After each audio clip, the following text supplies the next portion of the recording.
students, I want to take this opportunity to share with you the images that you and your classmates elected to analyze in the midterm analysis essay.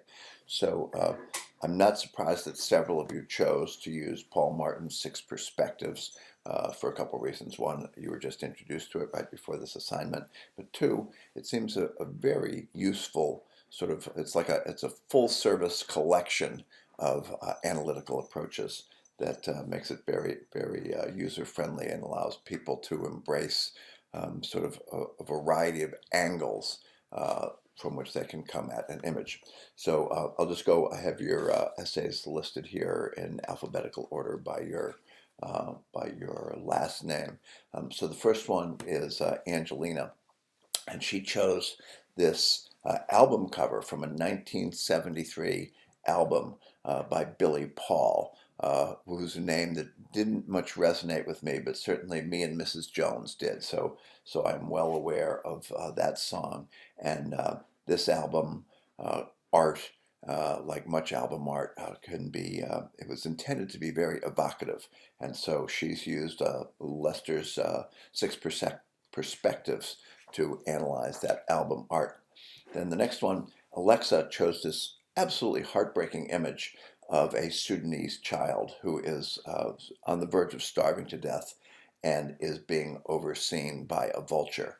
And so she includes some of the historical situation about why it is that we have a photographer who's choosing to shoot a picture of a starving child, but she well explains why that happened, and eventually the vulture is scared away and the child does make it to the place that is handing out food.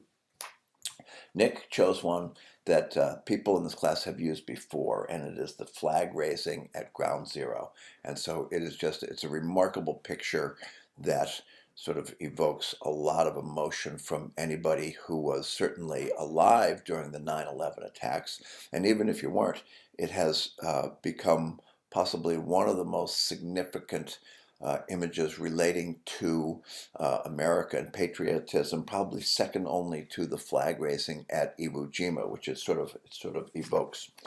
And then Brienne has another picture that can be disturbing once you've sort of gotten into analyzing it, and it comes from the New York Times Year in Pictures, and it's a picture of a child standing in this very harsh room. It's one of the immigrant children who has been sort of put in a cage, and there's very little color. The image has mostly metallic and hard surfaces and glaring light, and then there's another person in there with them, and it is a police officer or some sort of warden overseeing him but not looking at him, and this child is looking at a video screen which is showing Casper the Friendly Ghost. And so there's an awful lot in that image. And then Chao Jui picked something which is a very iconic image of a dragon.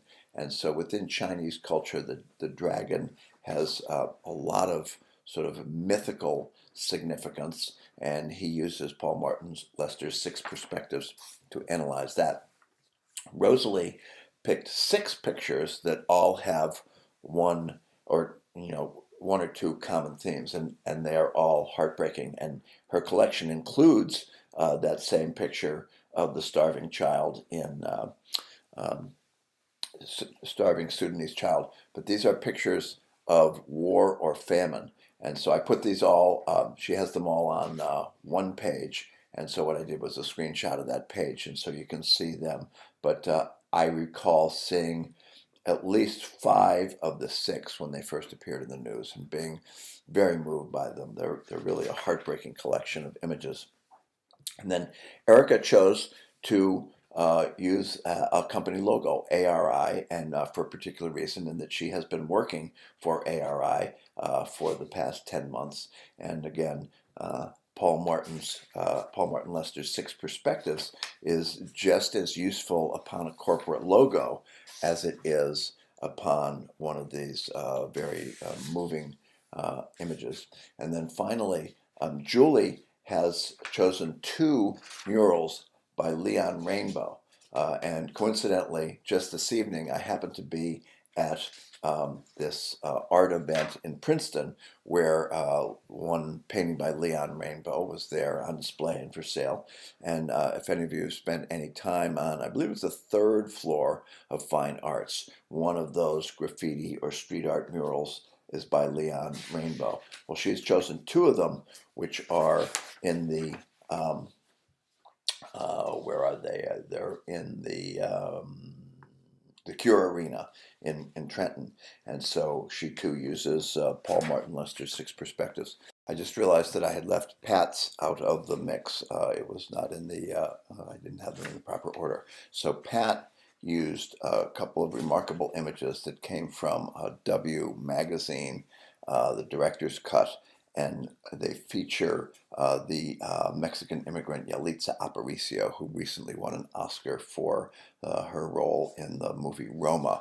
And so these two images display the border wall, and it's sort of this magical image of people flying over it. So the title of the piece is called No Borders, and so you get this sort of famous, noteworthy Mexican actress able to fly over the border, and then there's another one just has men, women, and children flying over the borders.